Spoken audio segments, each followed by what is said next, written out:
diakui atau tidak, pendidikan di Indonesia itu masih dibilang sangat tertinggal dari negara-negara lain. Sebetulnya kalau dilihat dari pendidikan di Indonesia, mulai dari perubahan-perubahan kurikulum di tahun-tahun sebelumnya. Ya. Assalamualaikum warahmatullahi wabarakatuh. Selamat datang di Ngobras untuk episode kesekian. Karena juga saya lupa ini episode keberapa. Dan untuk episode kali ini kita kedatangan seorang guru muda yang menginspirasi banyak orang nih, terutama di Kabupaten Garut. Selamat datang Bu Nilam Nursipa. Salam dulu tuh.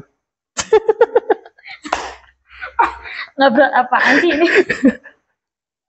Ya, mau memperkenalkan sendiri? Sudah aja, barusan kan langsung sama Bapak, mending sekalian aja. Nanti kan sambil berjalan, sambil ngobrol, mereka juga akan tahu sendiri saya dari mana, dan itu latar belakangnya dari mana. Jadi marilah kita ngobrol santai saja. Marilah. Secara mengalir saja nanti ya. Yang lain kan. Nah, barusan ada suara ranking ya. Mohon maaf ya. Ini sudah. Kebetulan untuk episode kali ini kita itu semi outdoor karena ini aula dan di luar karena memang kita sedang ada kegiatan camping ya, Bu. Sedang ada camping dan tempatnya itu kita ada di Geraha di Green Patriot Cipanas Garut. Yang mau camping ya bisa ke sini. Nah, kembali lagi ke bahasan awal, kita akan membahas tentang bagaimana nih fenomena pendidikan, terutama kan di Indonesia, di Garut itu di Indonesia secara umum ya. Nah, yang pertama ingin saya tanyakan kepada Bu Nilam nih, apa sih motivasinya kenapa mau jadi guru? Sementara kan tahu sendiri ya, gaji guru tuh gitulah ya. Coba motivasinya. Begitulah ya. Ya kecil lah. Sebetulnya kenapa saya memilih menjadi guru? Kalau dibilang itu waktu SMP sebetulnya kami itu punya 5 orang sahabat. Saya punya sahabat itu. Kami berlima itu pernah berkomitmen gitu. Bagaimana kalau misalkan nanti ketika kita sudah lulus SMP gitu ya, lanjut ke SMA dan kemudian lanjut ke perguruan tinggi, itu kalau bisa kita itu sama-sama di dunia pendidikan. Karena emang kebetulan itu pada saat di SMP kita itu punya kesukaan yang sama di mata pelajaran tertentu gitu. Bahkan itu pada saat di SMP kami itu memilih matematika gitu sebagai betul matematika karena emang kebetulan gitu sahabat saya sendiri itu berlima emang semuanya itu suka matematika dan ternyata karena memang masa depan itu tidak bisa diprediksikan ya. Nah ke depannya itu pada saat sudah masuk SMA kemudian kita akan memilih kemana untuk melanjutkan kuliah itu sudah punya tujuan masing-masing. Dan yang kemarin pada saat SMP itu sudah berkomitmen, ternyata seiring berjalannya waktu itu bisa berubah. Iya, betul. Nah, dari kelima orang tersebut, hanya saya dan teman saya Rima yang memang melanjutkan ke dunia pendidikan. Kemudian yang 3-nya lagi itu mereka di bagian teknik. Oh, iya. Nah, kemudian kenapa saya memilih jadi guru? Karena memang pada saat itu berpikirnya ingin berbagi ilmu. Berbagi ilmu karena saya bisa matematika awalnya. Iya, betul. Ingin berbagi ilmu karena saya bisa matematika, saya bisa memecahkan masalah-masalah yang ada di matematika. Bahkan dulu pernah menggunakan cara saya sendiri dibandingkan dengan cara guru yang disampaikan. Itu jadi motivasi tersendiri. Oh, berarti saya bisa untuk mendalami matematika dan berbagi ilmu dengan yang lain. Ingin berbagi ilmu dengan yang lain. Itu mungkin kenapa saya memilih jadi pendidikan. Jadi guru. Pendidikan. Iya, gitu ya. Itu mungkin apalagi Pak Dwi. Ya, bagus ya, hebat sekali karena mendengar kata matematika saja saya sudah merinding. Mengawai merinding. Sebetulnya semua orang juga bisa matematika. Iya, Cuman betul. ya memang ada yang menganggapnya itu susah dari awal, ada yang memang menganggapnya juga sepertinya harus dicoba atau ada penasaran. Itu pasti bakal bisa. Sebenarnya harus suka dulu ya. Kalau misalkan Harus sudah suka kan dulu. biasanya suka berusaha gitu ya. Betul. Ya, betul. Tapi bagus. Bagus. Nah, dari kesukaan matematika, tapi sekarang menjadi guru matematika atau enggak? Betul. Sebetulnya tidak sejalur katanya. Di awal itu memang ingin berbagi matematika karena saya menguasai matematika. Tapi seiring dengan berjalannya waktu, dengan banyaknya masukan, dengan melihat semua keadaan yang ada di sekitar, itu jadi lebih berpikir ke mari kita coba tantangan yang baru. Gitu. Coba tantangan yang baru. Karena saya merasa matematika itu sudah tahu nih, dasarnya sudah tahu. Gimana kalau kita coba hal yang lain? Jadi saya ingin lebih memperdalami lagi materi lain selain matematika itu. Kemudian terlintaslah pada saat SMA itu ada guru biologi yang memang beliau itu selalu memberikan motivasi. Ayo, Mila, kamu pasti bisa. Nanti kalau misalkan udah lulus kuliah dan itu lulusannya biologi, bisa menggantikan Bapak, meneruskan Bapak untuk jadi guru biologi di SMA gitu kan ya. Tapi pada saat itu sebetulnya saya tidak percaya diri untuk mengambil biologi. Karena saya pribadi itu tidak terlalu suka biologi. Cuman yang bikin aneh Pak Dwiko, ketika saya ulangan itu nilainya emang berada di paling tinggi. Sombong ternyata. Bukan sombong. Itu jadi pertanyaan ke diri sendiri. Kalau bahasa Sundanya, kok terbiasa. Tapi kenapa bisa sampai dapat nilai yang seperti itu secara tidak sadar? Berarti saya itu punya potensi yang belum saya ketahui sendiri. Gitu. Nah, jadi mulai dari sana itu mulai penasaran. Betul gitu.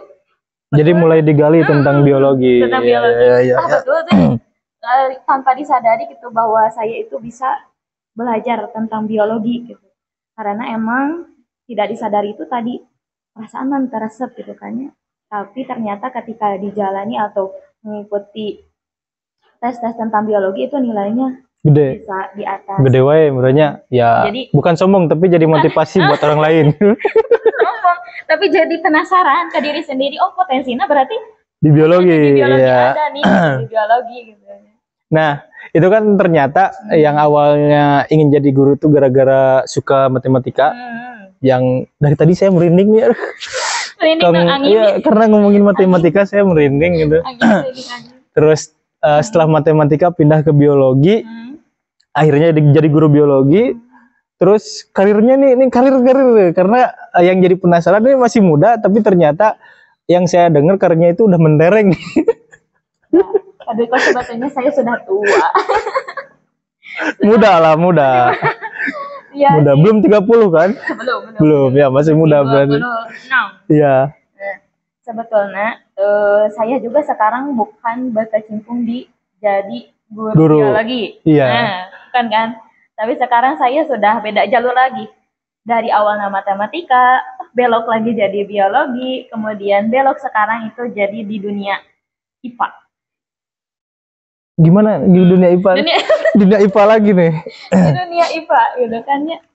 Tapi secara tidak langsung memang kan dunia IPA itu lebih besar membahas tentang biologinya, sainsnya gitu. Iya. Daripada fisika dan kimia. Iya gitu. Kayaknya.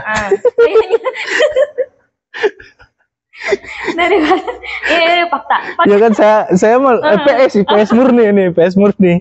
Fakta gitu bahwa di IPA itu emang lebih banyak pembahasan tentang biologi dibandingkan fisika dan juga kimia. Nah, jadi ketika saya memilih mengajar di SMP, itu berarti saya itu sudah mencoba untuk memang bisa di bidang yang lainnya juga, itu fisika dan kimia, meskipun memang basicnya saya di biologi gitu kan ya. Tapi dari banyaknya materi yang memang tentang biologi itu sedikit tertolong untuk membantu saya mempelajari dari fisika dan juga kimia. Seperti itu. Dan juga mungkin ada yang namanya takdir keberuntungan Takdir, juga. ya. Takdir dan keberuntungan itu benar-benar nyata gitu. Iya, betul. Contohnya kan tadi juga asal nama matematika gitu berubah jadi ke Biologi. ternyata bekerjanya itu di SMP yang harus mengajarkan IPA gitu kan. Nah, itu berarti kan takdirnya bermain gitu kan di sana. Nah, kemudian pada saat lulus kuliah itu alhamdulillah dan kebetulan ada panggilan untuk mengajar di SMP. Bukan sombong ini Pak, tapi bisa dibilang bukan sombong tapi motivasi buat orang lain gitu. Bisa dibilang ini keberuntungan yang memang tidak sebagian besar orang bisa mendapatkannya gitu kan ya. Tapi di sisi itu juga saya pribadi mendapatkan banyak tantangan selama menjalani semua kegiatan itu. Ya, jadi bentuk keberuntungannya apa ini teh? Bentuk keberuntungannya saya bisa langsung bekerja. Kemudian alhamdulillah setelah 5 tahun saya diangkat menjadi kepala sekolah meskipun di swasta, tapi dan ini tanggung jawab yang sangat besar. Iya pasti besar banget.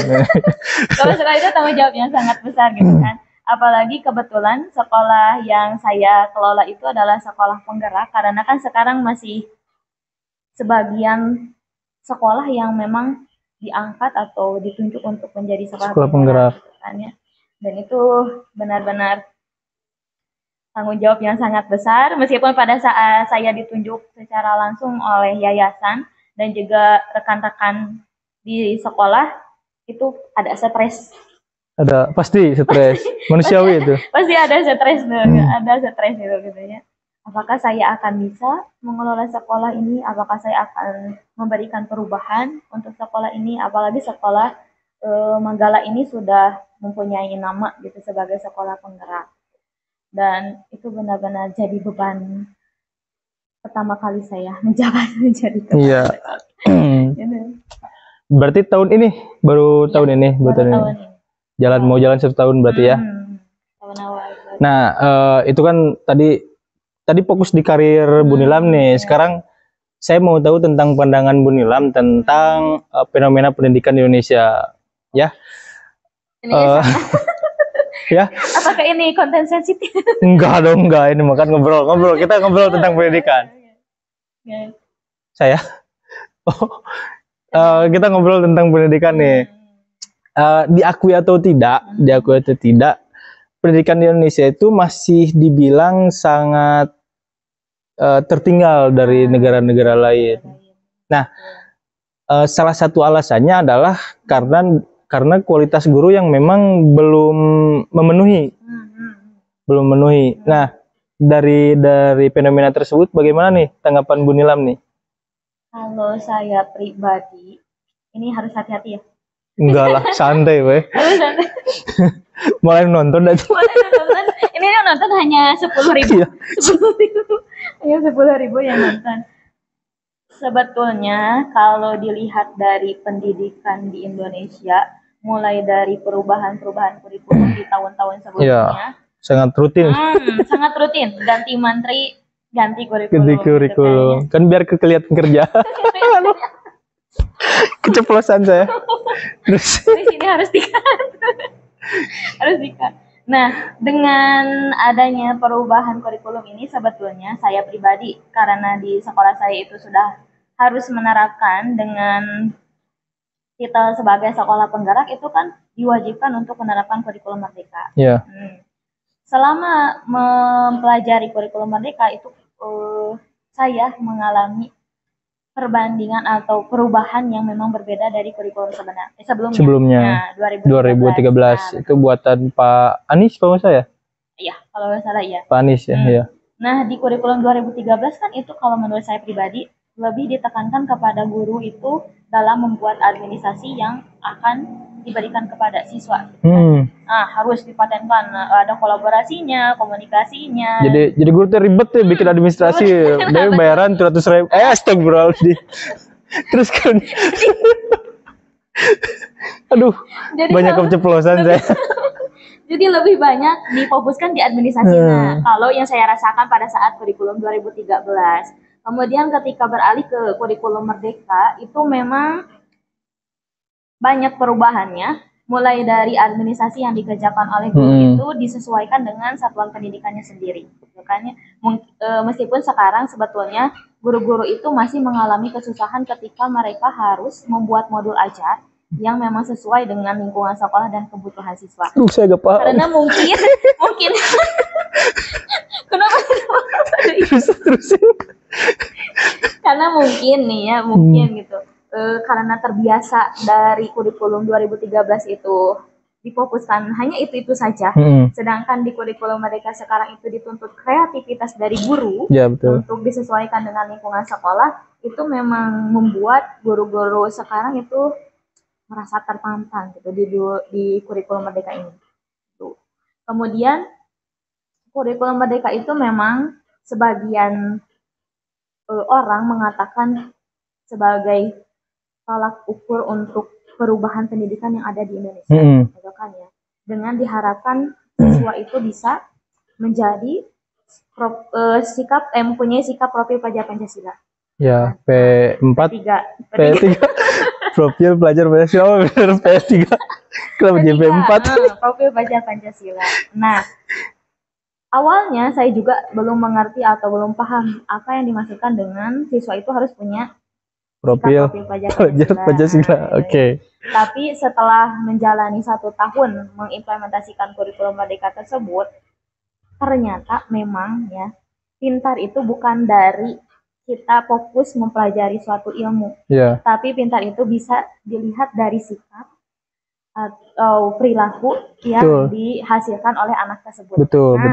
Setuju. Kalau misalkan materi itu kan tanpa diajarkan pun atau misalkan mereka lihat secara langsung, karena sekarang sudah dunia digital gitu kan, nonton dari YouTube, nah, TikTok banyak dari TikTok, dari Instagram, dari Google gitu kan, mereka bisa belajar sendiri.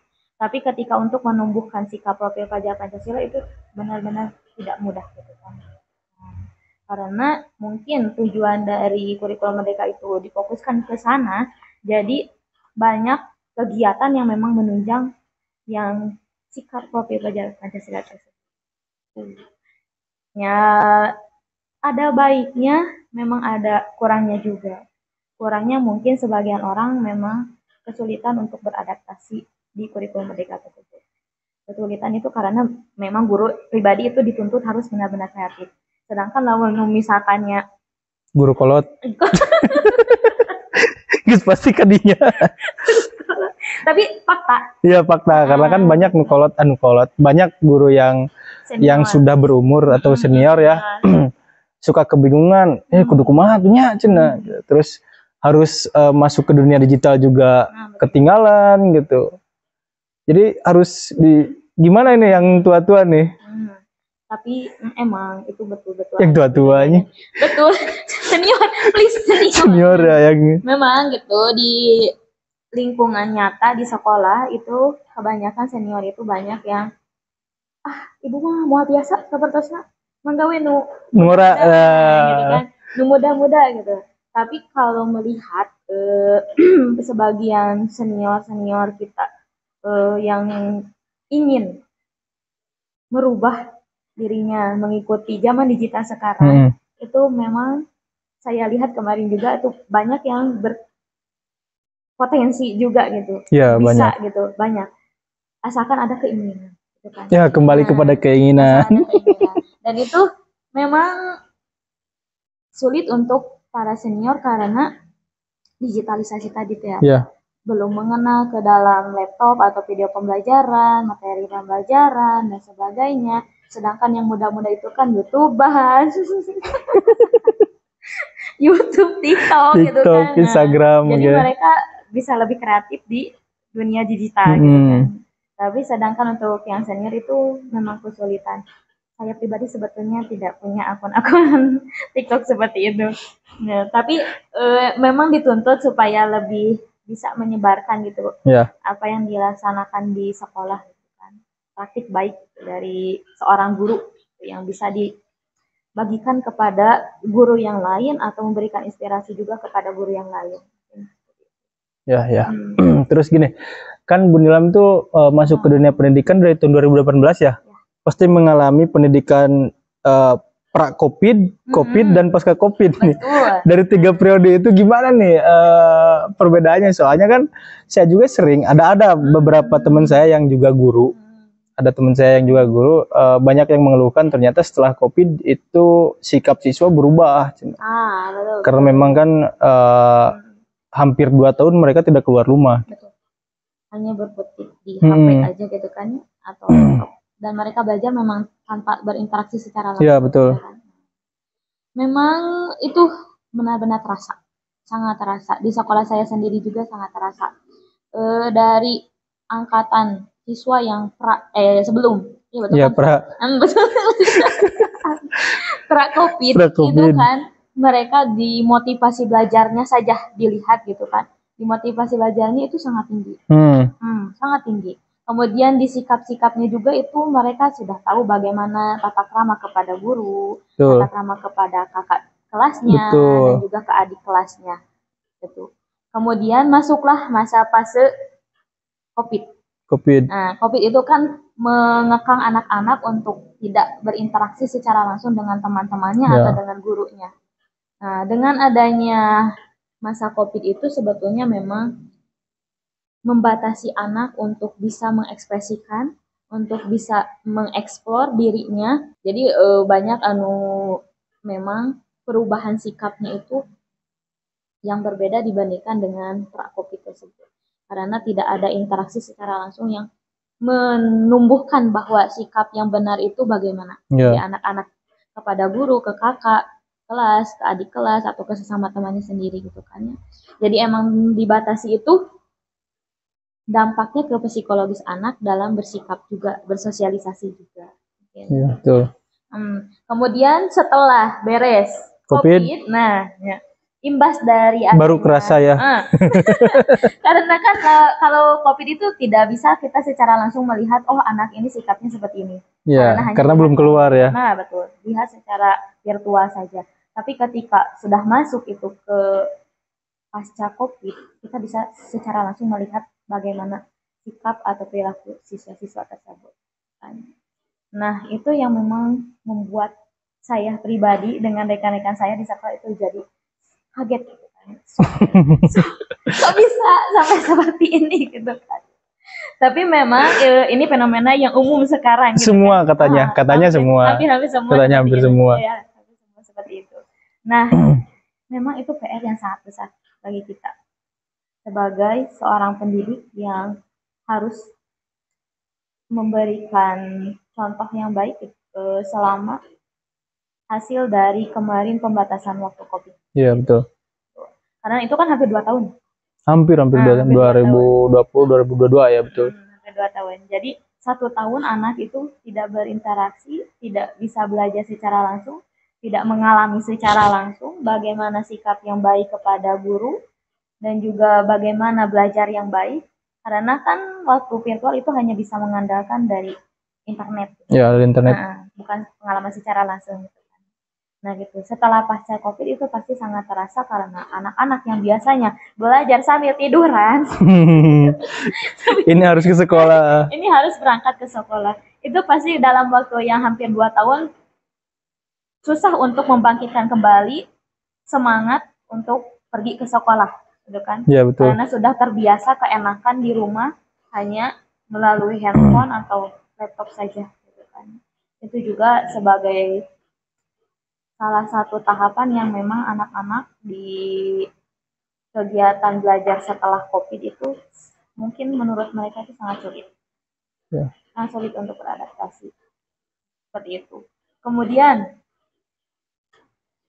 ini juga PR untuk kita semua. Untuk kita semua. Terusnya kita semua. Kamu bawa Karena kita memang sebagai pendidikan, jadi Anda kan Anda juga. Saya mah YouTubers.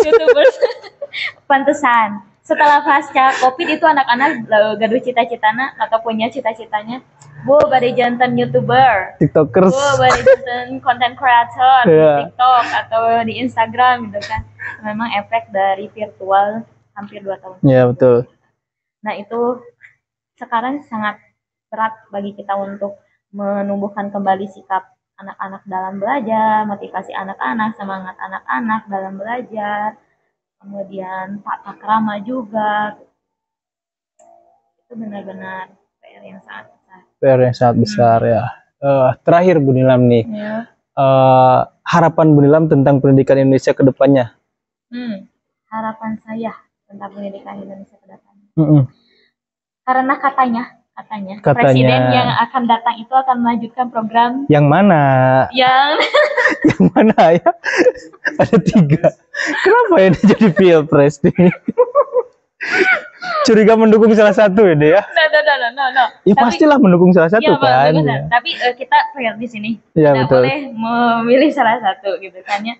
Di antara ketiga tersebut kan memang tujuan mereka itu sama, ingin melanjutkan semua program-program yang sudah dilaksanakan. Enggak, kalau nomor 1 perubahan. Iya, bener ya. Tapi bukan nomor 1. Berarti bukan mendukung nomor 1, antara 2 atau 3 lah ini. No. Tapi kan Penggiring opini. Tapi perubahan yang tidak beda jauh kan? Ya. Intinya mah pasti kan mungkin. Enggak dong, perubahan lah. Oke. Nah, antuh. Iya. Terus. Langsung panik kayak. Perubahannya tidak 100% loh. Iya, 98% lah mungkin. No. Jadi emang diharapkan untuk kedepannya dengan adanya kurikulum Merdeka ini yang sekarang dilaksanakan, itu memang sebagian sudah terlihat dampaknya. Meskipun memang butuh pengorbanan juga. Sebenarnya apalagi untuk pendidik itu harus benar-benar kreatif, harus bisa tahu apa saja kebutuhan siswa gitu kan ya. Nah, dan kalau misalkan di tahun-tahun yang akan datang kurikulum Merdeka terus ditingkatkan atau terus diterapkan secara menyeluruh di tingkat SD, SMP, SMA gitu ya. Insya Allah kalau menurut saya itu pasti akan tumbuh siswa yang pelajar sepanjang hayat dan mempunyai sikap profil Pancasila, bahkan bisa saja mungkin untuk meningkatkan pendidikan yang ada di Indonesia. Amin. Semoga yang terpilih. Tapi biasanya kalau ganti menteri kan ganti kurikulum, biar kelihatan. Betul. Biar kelihatan apa? Biar kelihatan ada kerjanya. Biar kelihatan ada kerjanya. Ya. Obrolan yang sangat menarik ini tentang pendidikan. Kita membahas yang pertama tentang karir Bu Nilam, tentang cita-cita pendidikan Bu Nilam, terus maju tentang perkembangan pendidikan ya, tentang kurikulum, diakhiri dengan pra Covid dan pasca juga yang memang sekarang sedang Bu Nilam merasakan, Bu Nilam dan teman-temannya rasakan. Terus harapannya juga memang ya sebenarnya, tapi yang utama sejahterakanlah. Oh, itu. Sejahterakanlah para pendidik. Sebenarnya gini, kalau misalkan memang pendidik-pendidiknya sudah disejahterakan, mereka akan fokus untuk memikirkan pendidikan Indonesia gitu, tidak akan memikirkan masalah perut ya. Iya kah? Bener. Emang bener gitu. Jadi bagaimana mereka mau memikirkan pendidikan siswa, pendidikan Indonesia, sementara perut mereka itu masih keroncongan gitu. Mereka bakal berpikir bahwa orang mau nengan duit heula we, nengan dari heula we gitu. Itu fenomena. Budak mah nomor engke gitu. Curhat. Tapi fenomena nyata itu benar ada ketika salah satu guru ada yang melamar ke sekolah saya. Dan kebetulan laki-laki. Karena mungkin laki-laki itu kan sebagai tulang punggung keluarga. Nah, sedangkan kalau misalkan dia fokus untuk mengajar di sekolah, itu kan memang kurang gitu kan. Jadi ketika saya menuntut beliau untuk full ke sekolah atau misalkan sesuai dengan jadwalnya itu harus ada gitu kan ya, itu pasti ada saja bolong-bolongnya. Kenapa? Dengan alasan itu, Bu, saya kalau misalkan nggak cari di luar tidak akan bisa membiayai keluarga. Iya, sedih sekali saya pendidikan Indonesia. Aduh. Berarti memang berdampak gitu kan? Iya, banget. Sangat. Tapi kan ada salah satu capres yang menjanjikan, enggak lah, jangan ngobrolin capres lagi. Politik. Agak ngeri ya, Ya, yang paling utama kalau pendidikan Indonesia mau maju, sejahterakan gurunya gitu ya. menyalahkan gurunya dan ya mungkin Dan apa? Dan taikan gajinya gitu. ya memang kalau pendidikan itu rumit, tidak bisa langsung kan, tidak Mm-mm. bisa langsung untuk ditekankan di satu komponen atau di satu keunggulan gitu kan. Iya, iya Tapi betul. harus dari segala sisi yang diunggulkan. Kalau misalkan gurunya sudah unggul, tapi kalau siswanya tidak mendukung balik, itu pasti bakal tetap susah untuk memajukan pendidikan. Kan? Ya betul. Jadi memang harus semua pihak harus kerjasama semua ya, pihak termasuk harus pemerintah kan. kerjasama. Pemerintah memikirkan kesejahteraan, terus ya kesejahteraan. Saya kembali ke sejahtera. Aduh, guru-guru yang belum sejahtera. Maklum masih di swasta. Ya, Tapi badan harus entong atuh. Bos itu bisa ngejawab saya. Cik terus naon bisa ngejawab, minta bisa di-PR-keun lah. Tapi banyak orang yang beranggapan bahwa guru-guru di swasta itu lebih kaya dibandingkan guru-guru di negeri. Ya gitu? Ya. Setuju tuh? Enggak, saya Mengawai. Mengapa? saya nggak pernah mendengar ada perkataan seperti itu gitu. Tapi kan pernah di Bandung, salah satu sekolah swasta di Bandung atau salah satu sekolah swasta di Bogor itu gurunya lebih memilih mereka Ya sekolah betul, di sana betul. daripada sekolah di negeri. Betul, Karena pernah dengar memang saya. honor Ya bentuknya uang. bentuk uang. Honor yang mereka terima itu memang lebih sejahtera dibandingkan yang ada di negeri gitu kan. Berarti tergantung sekolahnya. Kalau sekolahnya Bonafidnya gajinya ya kesejahteraannya juga terjamin gitu. Aduh, ayo ngomongin wae duit itu tadi. Berarti tidak setuju dengan kalimat tadi bahwa di swasta itu guru-gurunya lebih banyak menerima. Ya, tergantung sekolahnya menurutnya. Lamun sekolahna Bonafidnya lumayan gitu. Tapi kalau misalkan sekolahnya ya gitulah pokoknya sin salah ngobrol kena bahaya mah dikat. Mau itu teh bahayanya aman. Jangan dikat lah, aman semua. Ya. Ya, obrolannya sangat menarik. Terima kasih Bu Nilam karena memang ini sebenarnya waktunya tidur ya. Waktunya tidur ini udah jam 12:30 malam. Anda mengganggu. Tapi Bu Nilam mau membagikan pengalamannya kepada kita semua di sela-sela anak-anak sedang tertidur di dalam acara camping ini. Sekali lagi saya ucapkan terima kasih. Mau ada kata-kata terakhir? Kata-kata terakhir. Naon Oh enggak, saya harapannya udah tadi jadi sejahterakan guru ya. Saya kata-kata terakhir. So kata-kata terakhir lah. Ini deh apa? Oh di vlog ini, di video ini. Bukan di dunia ini ya. Video. Cik, kata-kata terakhir nah. Ngobras. Tolong subscribe. Subscribe, comment, and like. Ya, channel Pak Dwiko karena beliau sudah meluangkan waktunya untuk membuat video-video yang inspirasi mungkin. Menginspirasi mungkin gitu. Dan saya juga merasa bangga sudah diundang ke channel YouTube. Terima kasih. Terima kasih. Saya lebih bangga bisa kedatangan kepala sekolah muda yang ada di Garut.